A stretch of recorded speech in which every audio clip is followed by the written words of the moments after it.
Hello, welcome back to Gulotta Studios here on YouTube. Glad you could make it. Here I'm doing my weekly painting here, and we're going to be continuing with Mammoth Caves. As you can see here, I've got my darks established and my grays well established. Now I've got to get some of the finer details of the lighter colors. So what I have here, it's all Old Holland paint, and I've got my yellow ochre, nice big tube of that. Got my Old Holland yellow light, which is more of a bone white, which I have right here. And I've got, of course, the warm gray. All Old Holland, no mediums at all. I don't want any mediums because I want a nice, dry looking painting. And the more medium you put in, the more likely it is that what you're going to get is a very glossy surface. I don't want a glossy surface with these. I want to show the dryness of the cave since I'm doing these in natural colors. I am doing a set of these paintings in colors that reflect emotions, so they tend to be brighter colors and things like that. I get to play around a little bit, and with those I do use some medium just to make the colors pop a little more. Only a little bit though, you never use a lot. Today I'm using some different brushes. These are Isabis, and these are mongoose hair brushes. They're a little different and they give a lovely texture.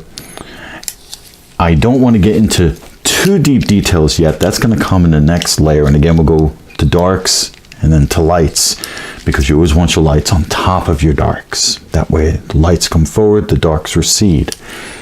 So, and of course I have my little chopstick holder, which I find very helpful for holding my brushes in place. It's a nice solution to any problem that you may have with that sort of thing. So I'm going to start with this one. This is a number 10, and the one that of the three paints that I'm using today, the one that I want to start with is going to be the yellow ochre. So I'm going to just dab a little of the yellow ochre, and again we only go halfway down the brush. We don't want too much there. I'm going to start in the back here, and what I want to do is I want to bring out some of the details here and make some of that limestone that had dripped here come in. I'm not covering up everything. If you do that, you lose a lot of the subtleties of the paint and the colors involved. So you don't want to go too crazy with bringing in the color. You want some of those other colors to show through. I'm shaking my poor easel here. There we go.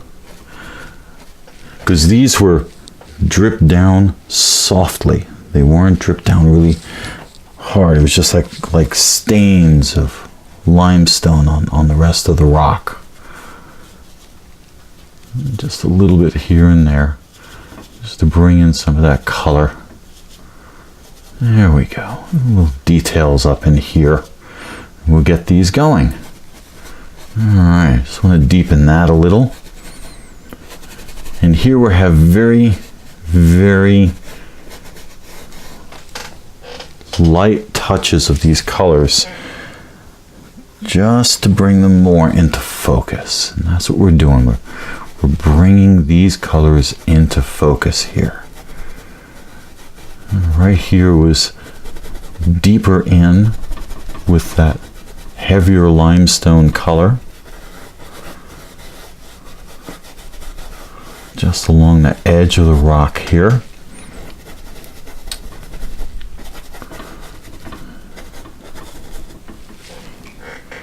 There we go. We like that. All right, bring that up here. And again, there was a thicker patch right here. There we go. That's better. Just bring that in. So you have the thinner yellow ochre, and that denotes that it was just barely on the rock. As you deepen the color, it looks like a thicker layer of that other stone, the limestone. So that's what I'm building up here, is just that little bit of a thicker color to show that there was a deeper layer of the limestone. And some areas need just a little help here and there. Just a little help. There. That looks a little better. And that's how it should be. It should look a little better and a little better and a little better, and you bring it out so that you've got your painting in focus. We do that through layers. We always do that through layers. And I hope this Wednesday finds you well. I've got a bit of a headache today, to tell you the truth, but I'm all right. I'm all right. And it doesn't stop me from painting. If I'm not painting, you know there's something serious going on. Either a task I have to perform, or perhaps I'm really not feeling well. I don't paint when I have a fever or if I'm on antibiotics or anything like that, and I don't like being on those things. I really don't. I'm like a doctor's worst nightmare. I really am. I don't care for that stuff, and I'm very vocal about that. I'd rather let my body take care of itself. So I only see a doctor when there's an emergency. And thank goodness that doesn't happen very often.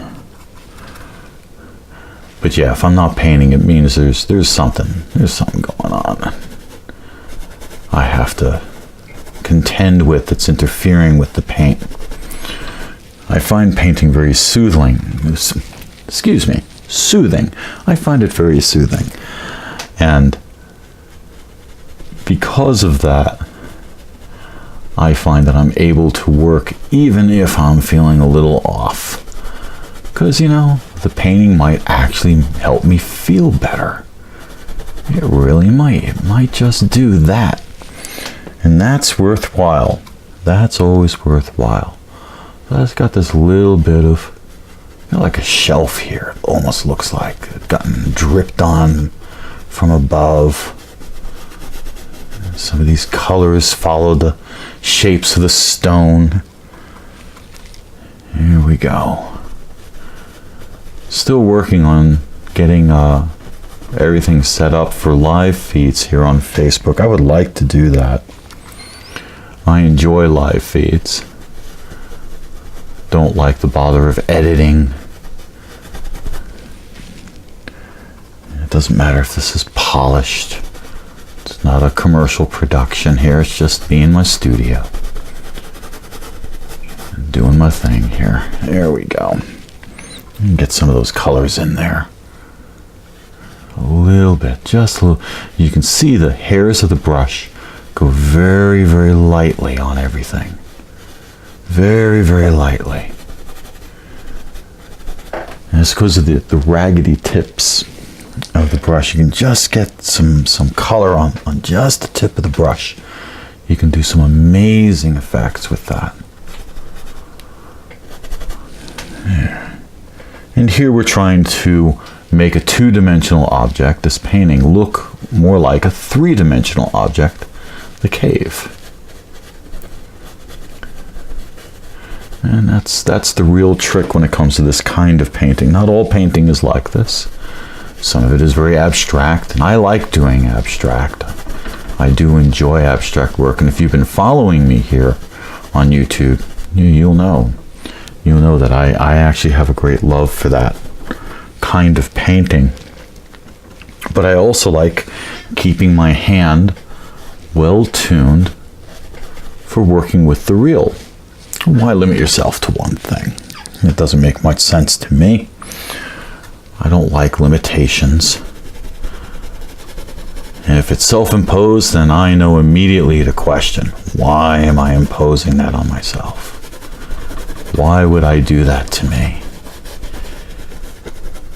Usually it's not for a good reason either.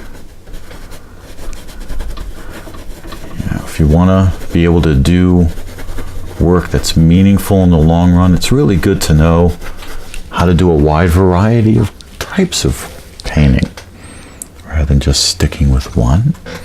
you got the time to master them. Doesn't take long. You know, a few years here, a few years there. I know it sounds like a terribly long time, a few years, but it's not. It's not. I have paintings that have taken me over a year to create. So, in the light of that, a few years to master a technique for a painting like that seems like a good bargain to me. And I'd rather know. I'd rather know how. You know, that way if I need something more realistic, I can actually do it. It gives me a greater ability to present the work that has inspired me. There we go. So if you're learning art, and if you want to learn painting and drawing, be prepared to learn a little bit of everything. You know, don't just stick with, well, I only like Impressionism. Well, that's great, you know, but what if someday you want something that's not impressionistic? If you don't know how to do it, you're kind of stuck. So if you're learning how to paint, learn it all, not just the bits here and there. That is not necessarily an opinion that is held by, excuse me, my alarm just went off, and there we go. Had an alarm go off on me. That's all right. Apologies about that. Keep forgetting to turn the silly thing off. There we go. That's gonna happen. Yeah. This takes a moment to get things settled, and I go right back to the painting. There's this little rock here had. So I had a clean face here, but the rest of it definitely had some limestone influences there and there. There we go. And drip down into here. There. You see there's bright white patches too, and those are gypsum flowers. They're not really flowers. They're crystals. It's gypsum being squeezed out of the rock, carried by moisture. And they crystallize inside the cracks in the rock. And they show themselves. It's very interesting. I find it fascinating in any case. You know, for me it's very interesting, which is why I'm painting this. Don't paint things that don't interest you. Words to live by, really. I've known people who I've tried that.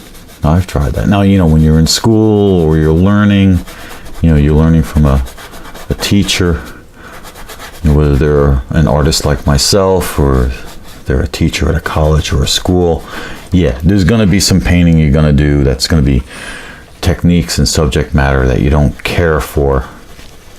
But when you're at home or in your studio and you're painting away, always try to paint something that's going to keep your focus. And see, last time we got these lovely little details in here, and I'm so glad because, they just add to everything. It's wonderful. Get these nice textures going in here. And that makes it come alive. Really brings it out. All right, here we go. A little more here. Got some on the edge here.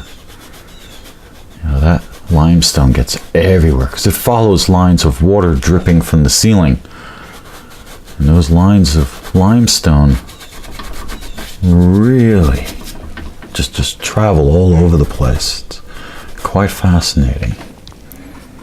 Sometimes it seeps from the rock. The limestone is dissolved in the water and the rock is wet from water above filtering down. It just seeps through. This area of the cave was very dry though, but it looked like at one time it was not. There was a raging river here at one time, and that river, when it carved the rock, kept getting lower and lower and lower until the upper layers of the cave became completely dry, leaving behind the limestone deposits that were in the water. Just want to indicate that this is becoming part of the ceiling up here. Wasn't a very tall ceiling. Wasn't too close though. A human being standing here would come to about up to here. So it wasn't too huge, but it also wasn't too close either. Either way, I don't mind. I'm not really claustrophobic. It's funny, especially in a cave, I'm not claustrophobic. I'm a little more claustrophobic in crowds than I am in a cave.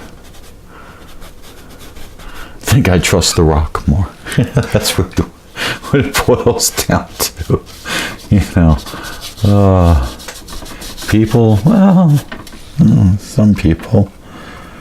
Most people are nice. I found that to be very true. Most people are just want to live their lives and do their thing. That's what most people seem to want.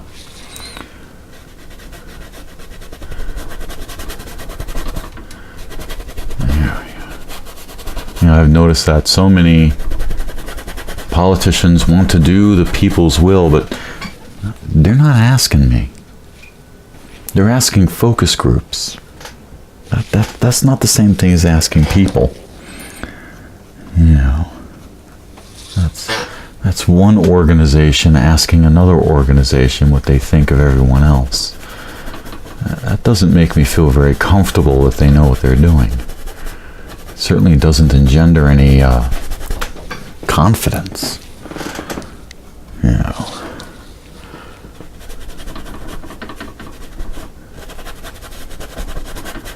If you want to know what people really think, you gotta hit the streets. You gotta actually talk to people. Not just the ones that are as fervent as you about something. Everybody else. We're all living here. We're all on this planet. So we're all here together.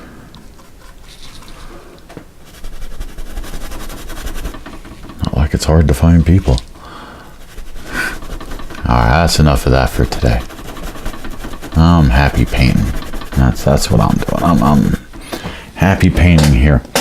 Alright. Yeah, this is beginning to come forward nicely. And again, I'm not getting rid of all of my little details, and I'm actually putting some in based on some of the colors I can see from the under layers. The transparency of oils when they dry. Some people complain about it. I think it's a very useful tool, especially if you work in layers like I do. There's a lot of clues on your initial intention just sitting there waiting for you to notice them. And you go, that's what I was thinking. That's what was there. Right, okay. And that makes everything a lot easier.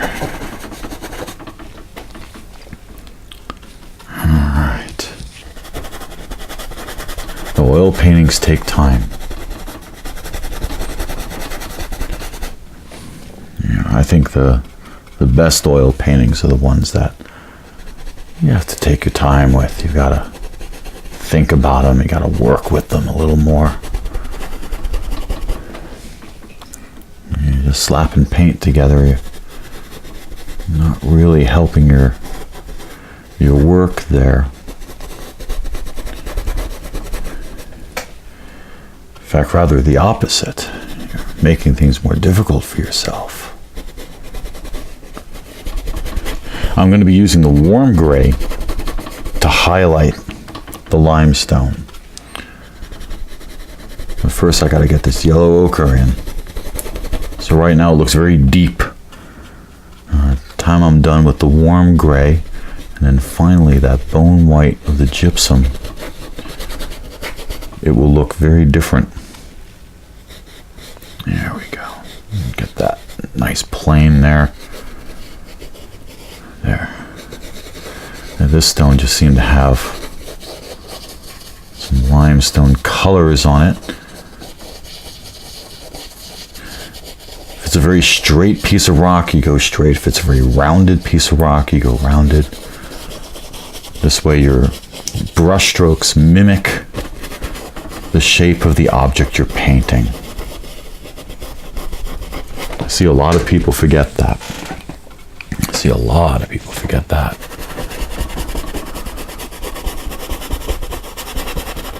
There we go. This one area was just stained with all this. There we go. Now bring this in just like that, a little more sharply. It's sitting on top of a piece of stone. That as well. I'm just going to bring that across just a bit, just to show that this piece of stone was actually in front of the other one. And this one's way in the back. And it's kind of stuck back there. Bring in some more of these limestone colors. I'm using very small amounts of paint. I don't want to use too much paint. If I have too much paint there, it'll be too stark. And there's no need. You get a good quality paint. It's one of the ways you can tell a good quality of paint is its covering strength. Can it really hold up? Can you use very small amounts? And yes, you do pay a little more for those. But when you can use less of it, it actually makes more sense. When you get a cheaper paint, you have to use lots more of it to get the same results. And then those results may be unstable. Here you can use less paint and the paint is very stable. And so it's much more worthwhile. You don't have to worry about whether your painting is going to fall apart in 10 years. You know, I've seen that. I've seen people have their paintings literally fall apart in just a few years. And that comes from not knowing how to handle the pigments properly and not understanding the qualities of the paint that's being used. If you're using a less expensive paint, you're going to have to do something to make up for the fact that it's not as stable as a higher quality paint. That's just the facts of the matter. There we go. Bring that in. Don't need that so dark. Bring this in. And then soon I'll be able to actually work with the gypsum flowers themselves, and that's going to be the last layer. That's on the detail layer. Here I'm just bringing the colors of the rock more into focus. Slowly but surely, this whole thing is coming into focus. I think I really picked the right brushes for this, because this is doing me quite a favor. I don't use these often because they are more delicate and a little more expensive. But when I do use them and use up the bristles and all of that, well, I get the effect that I need, so it's not too bad. You know, they're good brushes. But they do wear out. Brushes do wear out. Never protect the brush at the expense of the painting. That's another mistake people make. You know, they're more concerned about the equipment than the final results. The equipment is there to help you create. That can lead to a whole different set of problems. All right, I'm going to come over here now. There's some limestone here on this rock in the front. Just a little bit deep in here.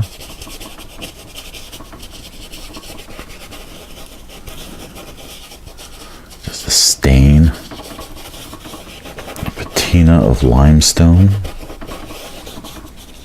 There we go. Much better. If you've ever been to Mammoth Caves, you'll have seen a lot of these colors. You And I still also have textures to go by as well. Always trust your footnotes. I've got textures here that tell me that there's some little gypsum bits that I'm going to have to paint in later. So it doesn't matter if they're covered up now, because the paint is thick enough to show me what's happening.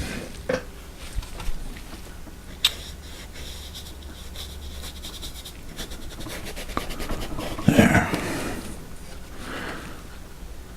And I got to be a little smoother right here, because it's so close to the viewer. Here's where the one would expect to see a lot more detail.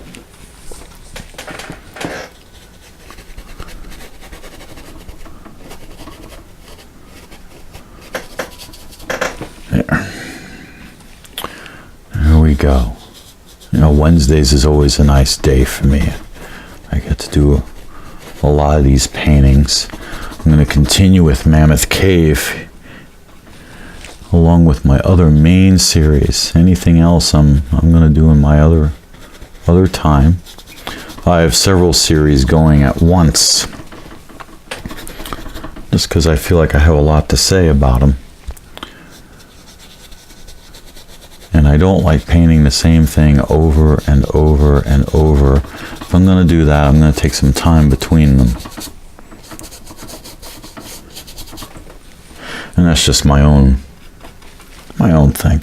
Knowing yourself and how you work and how you like to work, that's also very important. Without that, you're going to make basic mistakes that are going to end up being very costly. There we go. Some of this here, lovely stained patch of stone. Yeah. Bring that in. And you got to think about where the water's flowing, how it clung to the rock, where did the stain sit and stay in the rock. There we go. And that way it makes sense as you go on. Now, of course, no two caves are the same, just like no two stones are the same.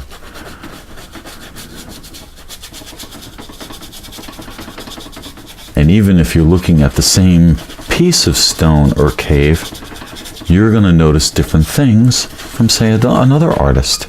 Someone else may see something completely different there, and will paint it in their style, which is also something the photograph cannot do.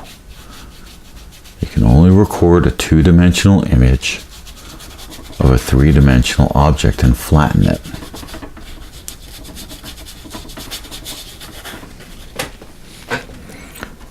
So if you want that human touch, painting is king.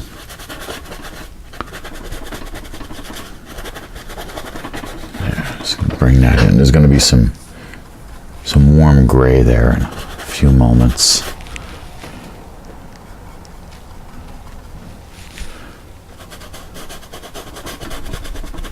There we go. We're almost done with this color here, and then we can get to the next one. There we go. I'm just bringing in, just kind of like wiping off the brush, just like that. Just bringing in some of the colors from the ceiling, because that's going to be important. There we go. All right. I've got my yellow ochre established, more in focus. So I'm going to put my brush down here. And now I'm going to pull up a smaller version of that brush, a number 6. Same type of brush though. And I'm going to go into the warm gray, which is like a dark beige. Just a little bit of the paint. Again, no medium. And I'm just going to dab it in. Just like that. Just to bring out some highlights. And that gives a bit of three-dimensionality, a look of a third dimension, and dampens down the yellow of the yellow ochre, and make it more of the beige that limestone is.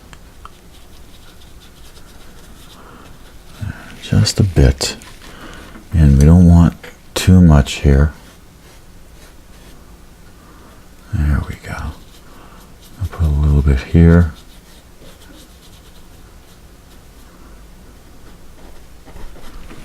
That area needs a little.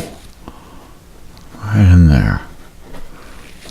So, and again, there's like these rough textures here, and that means that there were gypsum crystals there as well as limestone staining.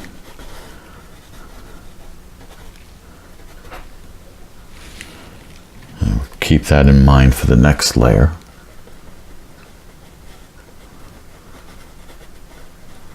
There. That brings that out. Bring it out a little more, like a shelf.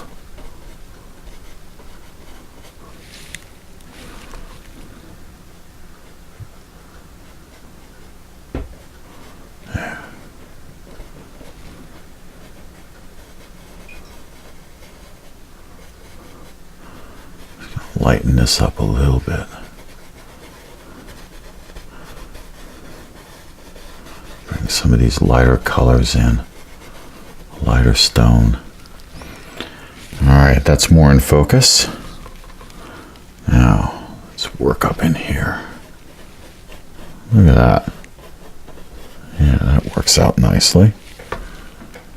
Bring this on the top. Move it down. Just bring it to the edge.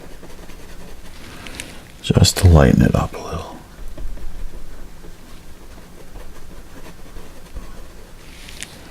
And here I'm not worried about getting rid of brush strokes. You know, there are mediums that help with that. There are techniques that help with that. But here I'm not so concerned about that. It's not the brush strokes I'm concerned about. If anything, they can add to the texture of the stone. Stone is rough. This is not polished stone. This is native stone. There we go. And a little bit on the corner here. Just to make that pop just a little bit more. There we go. That's good. Now I have this edge here.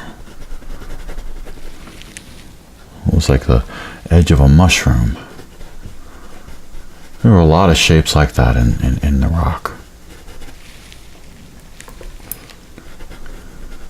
Sometimes it didn't even look like stone. There. So now we've got that in place. Bring that in. And again, I've got this little shelf here, so I want some of that light right there, and also kind of dripping down there. Light here.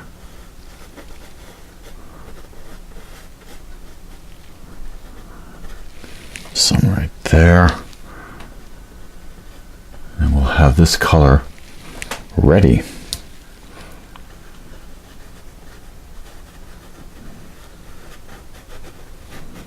There we go.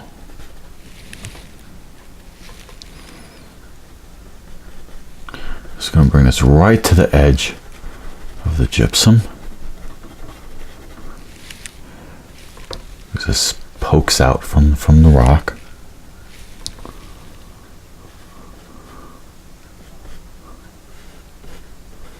There, get this in. All right.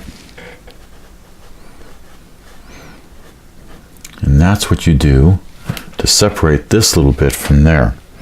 Just bring a little bit of the lighter color in. And instead of going up, I'm staying towards the bottom of it.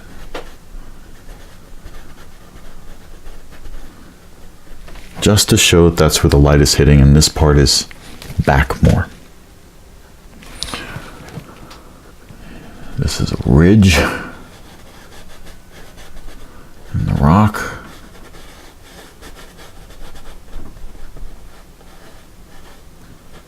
I want that showing up a little more. Anything I want pronounced and coming forward, I'm gonna add some of this warm gray. That's what it's for bringing these formations forward. There we go. That's much nicer. I got this nice ridge there now. Alright, good. Oops, I see one spot that I didn't blend in. That's this one. Just want to get that little edge there. There we go. Got a little more. Yeah, that's better. As you can see, that's dampened down that bright yellowishness, brought it more to a gray, and now it's beginning to look a little like limestone.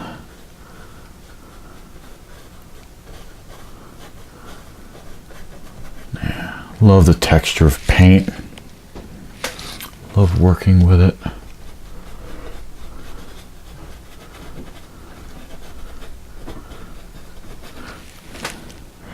There. And I want to just bring this out a little bit so it pushes the rest back.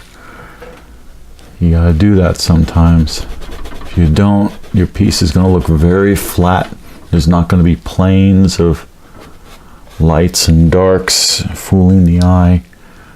It's just going to look all one thing, more like a pattern than an object. And right now, for this particular work, I need an object and not a pattern.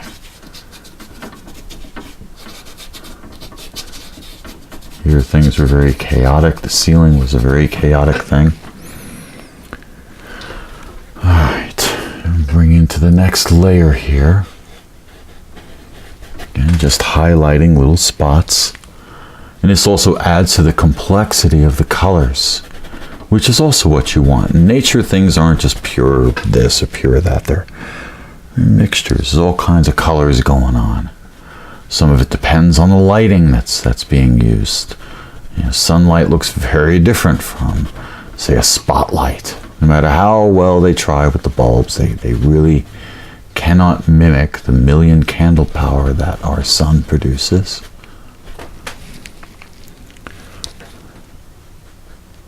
There we go.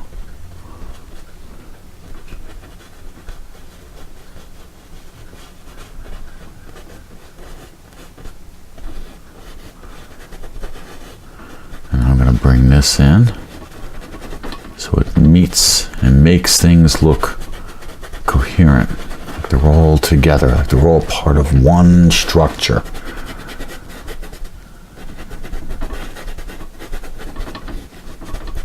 There we go. That's better.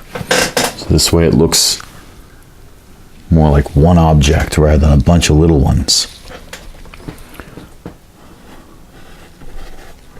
It's very key for this kind of painting. I've got another edge here I have to take care of. And that edge drips down. And here I'm going over the wet paint, which is fine because it's going to really help bring the two together. They'll be able to blend together very nicely. There we go. Pull that in.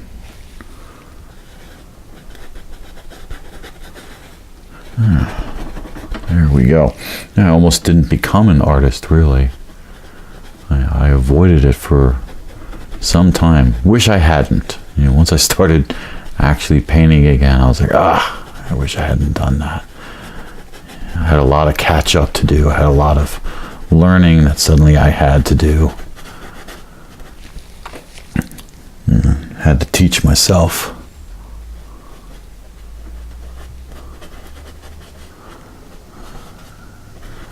Some of you who followed me know I tried the art school thing. That didn't work so well for me. It didn't work well for them either. I learn quickly, but I'm not a pleasant student. I question too much. I'm very willing to challenge.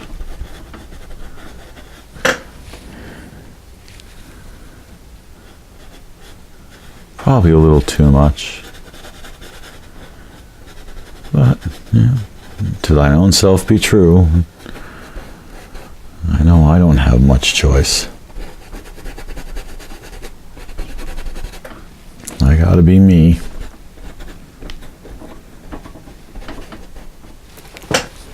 There we go. And I gotta lean back every now and then to see what I'm doing and what needs to happen next. There, that's better. Sometimes you surprise yourself and you go, what did I just paint? Yeah, you gotta go back in. What did I just do? I almost had one of those moments just now. I avoided it.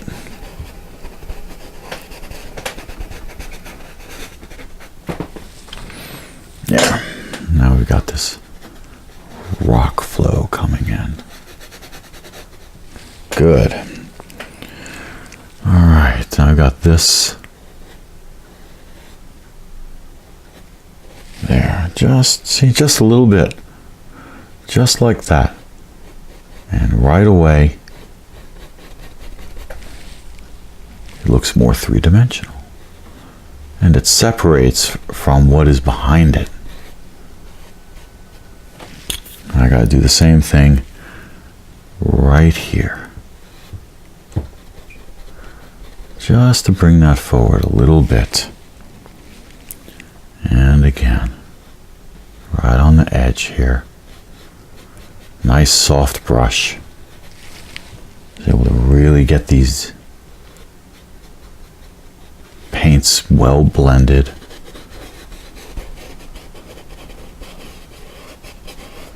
And yet the one thing I want to avoid is washing it all out. That won't help anything. A little bit of deeper limestone here. You can see there have been formations that had just been starting when the water receded.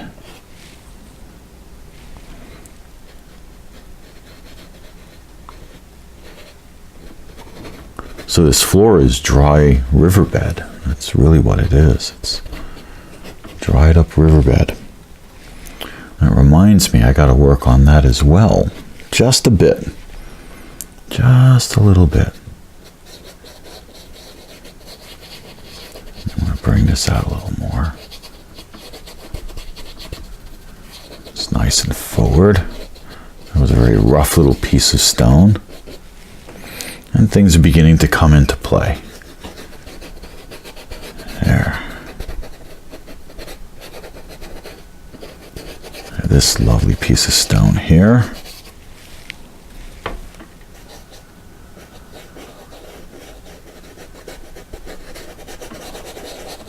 Again, this was a very round piece of stone, so I want to make sure my brush strokes accentuate that idea. This is a round piece. And here I'm just gonna kind of play around. Again, almost like wiping off your brush.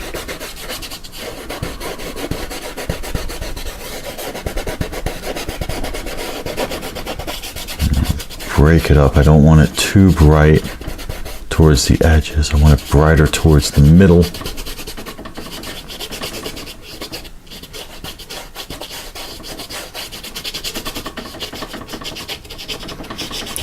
Bring these up so I can get some of this flooring in. There we go. That's better. There. Now I need a little more of that highlight right here. There. Much better. Much better. All right. Let's see. Where was I? Oh, looks like I worked my way all the way down this piece. Oh, that's good.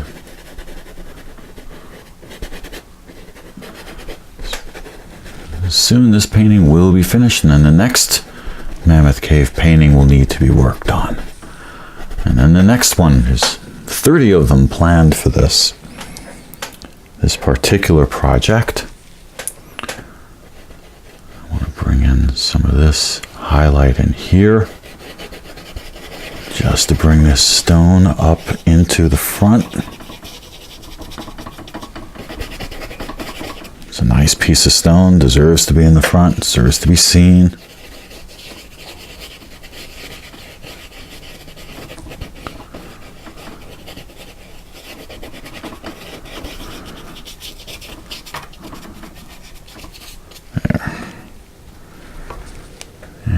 Come in and just swoop.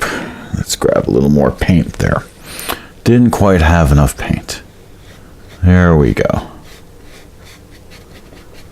I wish I had a film crew to show you close-ups of what I'm doing. Unfortunately, that costs way too much. I don't have the equipment or the ability to pay people for that. If I ever do, though, I'll make sure that my YouTube videos are more professional. In the meantime, I just got this. Nose has been itching today. Probably all the pollen. We had a lot of rain recently, and now the trees and plants are going crazy. And I like trees and plants, don't get me wrong, but sometimes my nose doesn't. There we go. There. The headache I got came from dust exposure. Got a mild allergy to certain forms of dust mold. So I'm also allergic to mushrooms. A bit of a shame. That's all right. Lots of alternatives to that, though. Yeah.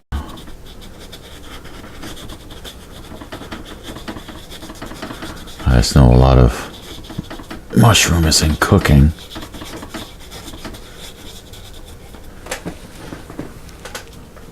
Doesn't mean I have to use it. I like to cook. That would be Itty. Itty Bitty Kitty is the largest cat we have. We have 3 cats and a rabbit. Itty Bitty Kitty is his very large cat. All black with little white tuft on the chest. Very pretty, big moon eyes. I can always tell his yowl from the others. Amanda calls it the call of his people, serenading us. He's probably wondering what I'm doing up here. My studio's on the top floor, and it's over a catwalk. It's got open walls to the living room below. He's probably wandering around down there going, "What are you doing? Why are you talking? I'm not in the room." Now, hopefully, if he ever decides to visit us, you'll get a look at him. He's a really sweet fellow. The bunny we keep out of here. And that's because rabbits chew on everything, and it's not the equipment that can't handle it, but I don't want him getting ill or eating the paint. That's not good for him. You know. I'd love to show you guys the little guy. He's very sweet. He's very ridiculously cute. Hard to say no to that little face. I like animals.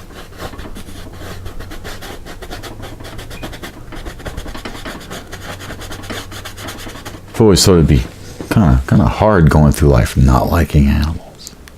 There's a lot of them. There's a lot of them in the world. All right, we're almost done here for the day.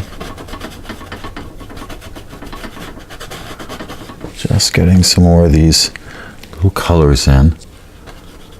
And yeah, I'm beating up my brush really badly. That's all right.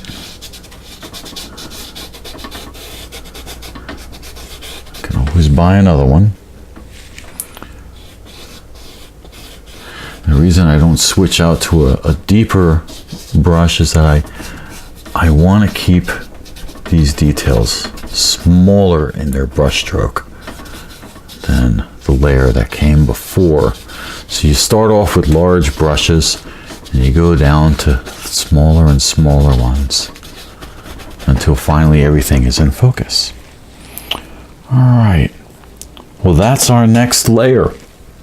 So next week we're going to come back here and start working on that gypsum, get it all in place, and then we'll be ready to get tiny details, and then the painting will be finished. So maybe a couple more layers to go, and then we're all done.